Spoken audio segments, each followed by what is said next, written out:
traffic. Ayan, hindi siya traffic. Diretso ang daan kasi 6:30, 6:40 pa lang. Pero pag nag-7 na to, yan. Ano na, mga traffic na siya. So yun, mga busy na naman tayong mga mommies sa pag-prepare ng almusal, sa pag-prepare ng lahat-lahat. So tayong mga parents, busy na. Sabi sundo sa school.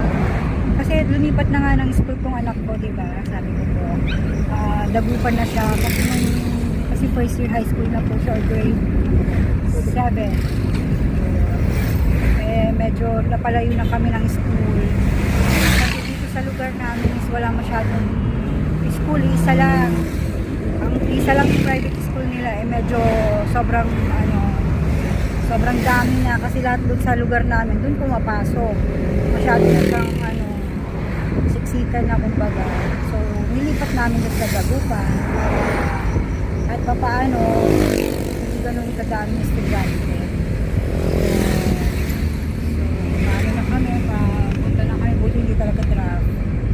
Grabe, nagmamadali kami kasi nagising kami ng about 5:30. Kulang na kulang yung oras kasi nagluto, naligo, kumain, nagplansya. So, ang dami namin ginawa. So, talagang mahul talaga sa oras pag 5:30 ka gigising. Dapat mas maaga ka pa palang gigising. Busy ulit.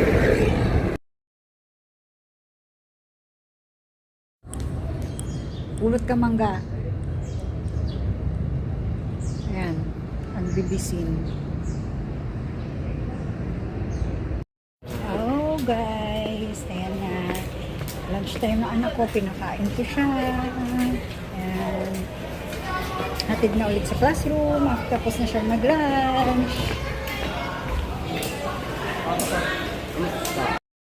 Ayan, may helicopter. Oh, alam ko na, hindi na helicopter. Airbus. Dito sa City Mall. Kanyo kaya to? Elite. Ayan, Juan Castro may-ari. Ito kami dahil sa City Mall kasi ikot-ikot muna kasi later is 3:30. Ay, hindi. Huwag lang 3:30. Alam, dahil dito sa City Mall. Mag-window shopping na naman kami.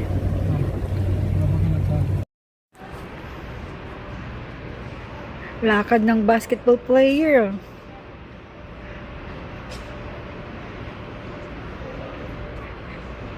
Baba mo na yan. Ay, basketball player na Upong basketball player. Upong basketball player naman. Upong basketball player, kunyari, di ba pagkatapos mo shoot, lalabas ka na nila. Paano ka upo? Di ba lalabas ka nila? Yung lalabas ka sa ring, naka-uniform ka, pagod ka, ganyan. Ganyan lang. Ganyan lang. Ganyan ka, o kunwari, traveling, ganyan.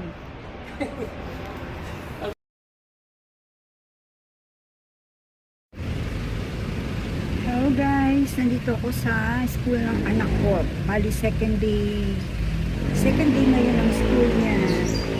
Hahatiran ko ulit siya ng food niya kasi ginagamay pa lang yung school niya.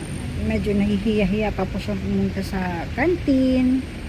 Ganun. Pero siguro next week, babaunan ko na lang siya ng lunch niya.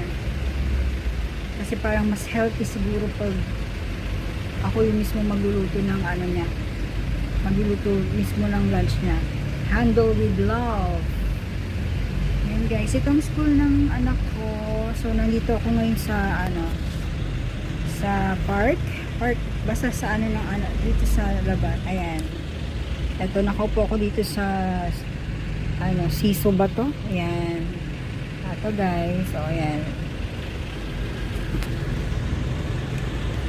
Actually, hindi naman po siya masyadong mainit kasi maraming puno. Kaya okay lang din. Siguro next week, pagkahatid ko sa kanya, uwi na rin ako ng bahay para makagawa pa ako ng makapaglinis pa ako sa bahay, kung ano pa yung magagawa ko, magbebenta kasi balak ko rin magbenta kasi din sa bahay kasi tapat na ng school yung lugar namin. So siguro pagkahatid ko sa kanya sa school, uwi na rin ako kaagad para maasikaso naman yung bahay, and then babalik ako dito para sunduin siya sa dismissal nila. So ganito ang buhay ng nanay, guys. Pagpasukan talagang busy, pero masaya naman. Masaya naman maghatid sundo sa anak. Siyempre habang bata pa kailangan natin gawin yun, kasi pag nagbinata na sila or nagdalaga na sila, may sarili na silang mundo. So enjoyin lang natin yung pagiging mama's boy pa nila, mama's girl, ganyan. So enjoy natin yun habang bata pa sila, kasi pag nagkaroon na sila ng sariling buhay, mamimiss natin yung mga ganitong eksena ng buhay natin, yung maghatid sundo sa bata, ganyan. So enjoy lang, guys.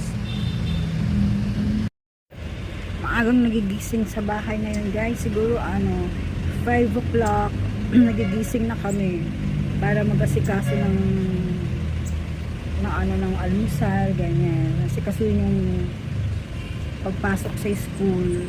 So nakikita nyo naman, guys, yung eye bag ko, di ba? Talagang legit na namumugto. Yung mata ko namumugto kasi kulang ng tulog. Kasi actually maaga naman po ako natutulog ng gabi. Siguro mga 10 tulog na po ako. Pero maaga nga din po ako nagigising ng umaga. So alam niyo naman, guys, pag tumatanda na, syempre konting puyat lang ang mukha natin is magsasab. Yung eye bag ko naman kasi talaga, guys, ang pinoproblema ko. Ayan, kita nyo yung eye bag ko, laki-laki. Hindi ko alam kung paano siya i-treat. Pero siguro pag may budget na, punta tayo ng derma para i-treat natin ang eye bag natin, kasi syempre kailangan din natin yan bilang mommy na lagi nagtatrabaho sa bahay. Yan. So okay naman, guys, masaya naman dito sa school, masaya mag-alaga ng anak, diba? Pero syempre ito problema ko sa aking eye bags. Ito, guys, lunch time na. So bibili na tayo ng pang lunch na, kasi kahapon bumili tayo sa McDonald's. Bumili sa McDonald's kahapon. Hindi naman po pwedeng araw-araw is McDonald's, diba? Kasi delikado din sa health ng bata. So try kong tumingin ng lutong ulam para mas healthy naman. Kaya yun, bibili muna tayo ng lutong ulam para sa lunch ng anak ko, kasi magla-lunch time na sila, kailangan na. So lalabas kami sa sa labas ng school, din na lang kami bibili. Siguro hanap ako ng lutong ulam. So guys, pauwi na po kami sa bahay, tapos na po ang klase. And bukas ulit, guys, same routine, gigising ulit ng umaga, and then antayin ang anak ko sa school. Masaya, guys, mahirap na masaya kasi panibagong sa amin to, kasi dati malapit kami school, ngayon medyo mabiyahe kami sa school na, medyo bumabiyahe kami ng 15 minutes papuntang school, kaya medyo kabardo versosa ang price. Pero okay lang, worth it naman, kasi pag naman nag-aaral kami. Ayun, guys, so salamat sa pagsama niyo sa akin.